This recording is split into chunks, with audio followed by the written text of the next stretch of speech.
Okay, this is part 2 of our hydration PowerPoint. Okay, so as we acclimatize, our ability to get rid of heat improves, we sweat sooner, so we lose more body water, we have less blood flow to the skin than before. Our blood volume actually goes up. You actually have more blood in your body if you're acclimatized to the heat. Your heart rate increase is less. So your heart rate will still go up in the heat compared to in the cool, but not as much. The volume, your stroke volume increases, so the volume you pump with each beat increases.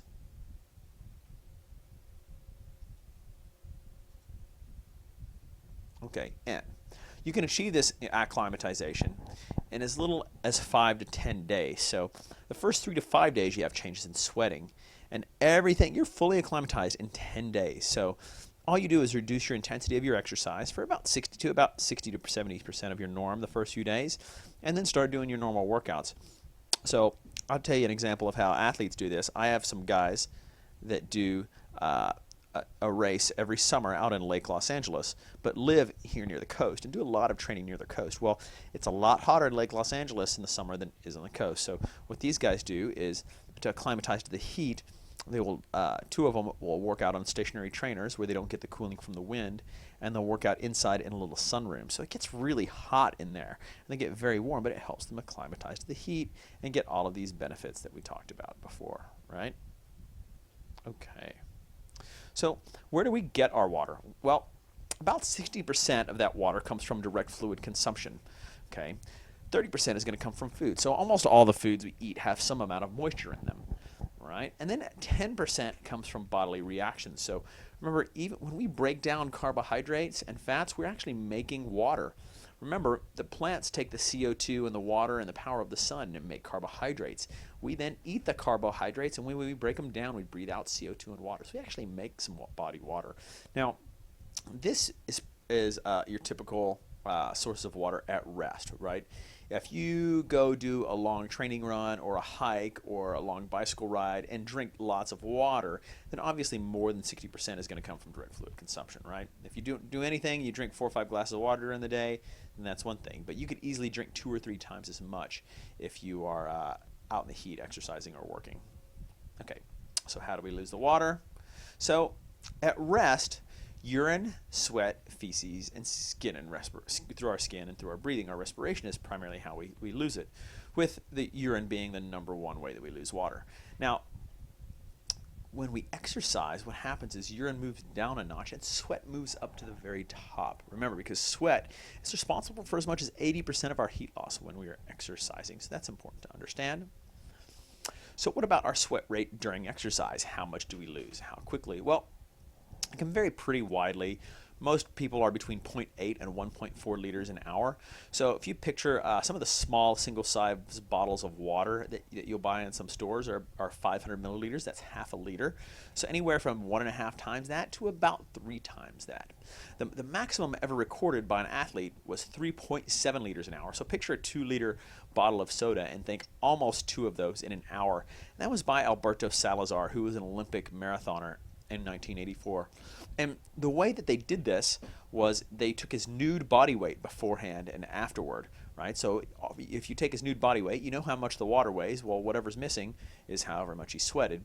They also accounted for everything he drank. As he ran, people would hand him bottles of water. He would take a drink, put the cap back on, and toss it off.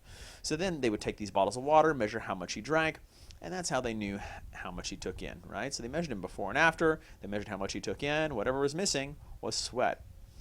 So when we look at this, we see a problem here. Here, we can sweat from 0.8 to 1.4 liters per hour, right? But our suggested fluid replacement rate is about 0.4 to 0.8 liters an hour. So look, this is only half. Our fluids, when we're really sweating hard, our fluids can only be replaced about half as quickly as we are sweating, right? So that is a problem. Well, what limits this? What limits the fluid replacement is your ability of your stomach to empty it out, right? So gastric emptying is the rate limiting step of hydration when we're exercising, right? So what this means is basically when we exercise hard for more than an hour, we are going to be somewhat dehydrated, and we need to be very conscious of rehydrating.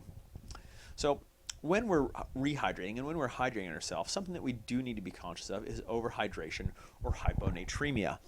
Hyponatremia basically means not enough blood sodium. So you have too much blood water and not enough sodium. It's very, very rare. The recent cases when I remember reading about this was one of them was a fireman that was doing some sort of practice or some sort of testing out in the heat and drank a gallon of water and had no salt. Another one was some sort of frat hazing where this young kid was forced to drink a gallon of water. Now, what happens is the soda, you drink too much water too quickly without any salt in it, and the salt in your blood becomes very, very dilute. Well, remember that sodium is really important for sending nerve and muscle signals. So if those sodium levels are all out of whack, your nerves and muscles don't work right. What this can lead to is a heart arrhythmia, so your heart's not beating properly because it can't send proper electrical signals, and you can die.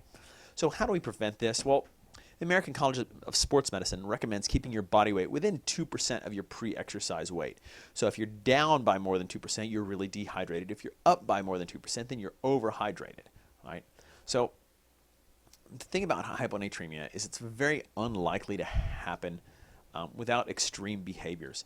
If you drink normally, it's going to happen. If you drink crazy amounts of water, it's not going to happen. If you drink crazy amounts of water and without any sodium, then you're going to get it. You can get hyponatremia. Now, this is almost impossible to get in people that are exercising for less than a few hours, right? So, if you are a marathoner and you're a fast marathoner, you're running a marathon in 2.5 hours, right? It's pretty fast. With those guys, it is impossible for them to get hyponatremia in that amount of time. They can't exercise and drink enough water in that amount of time to get hyponatremia. Who might get hyponatremia would be somebody that's not really a marathon runner, somebody who does marathons, but it takes them 5 hours, and they're drinking lots and lots and lots of water and not having any sodium. So I want to really push the idea that just a little bit of sodium can keep this from happening. A little bit of sports drink can keep this from happening. Another example of somebody might get it, somebody that's doing an Ironman triathlon where a fast time is 10 hours, okay? Slow people might take 17 hours, right? So if you're out there for 10 hours and you drink only water and without any salt, then you could potentially get this. You drink a little sports drink. I really think Gatorade is the best. It has the best mix of sodium and carbohydrate and potassium. Then it's gonna be the best. You're not gonna get hyponatremia. You can use other sports drink. As long as your sports drink has sodium, it'll keep you from getting hyponatremia. So if we do wind up being a bit dehydrated, what's the best way to measure this? Well, the easiest way to monitor hydration is to measure body weight. So you can do nude body weight, and that makes sure you're not weighing all the sweat that's on your clothes that's not actually in your body. So if you weigh yourself before and after exercise, it's impossible to lose pounds of fat in one exercise session, okay? So you're going to lose about when you lose about a pound of body weight, that's about a pint of water or 2 cups. So if you weigh a pound less, then you need to make sure and drink an extra 2 cups of water.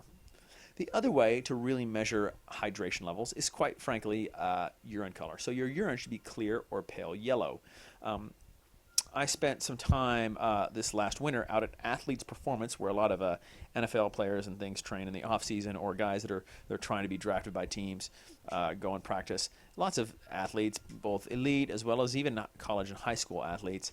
And right there in the bathrooms, they had little signs that said, your urine should be this color. If it's this color, you need something to drink. If it's this color, you're very dehydrated. You must drink something now. And so urine, that's just an example of how urine color is a pretty good indicator. Okay. Another way to look at it is every 1 to 2 hours during waking hours, you should have to go to the bathroom, right? If you go all day and only pee once, then you're probably walking around dehydrated, and your urine is probably a dark yellow. Okay, so that's pretty much it for hydration. Make sure and cover hydration in your textbook as well. You can review everything at the end of the chapter, things in the margins, all of that, and you should do just fine.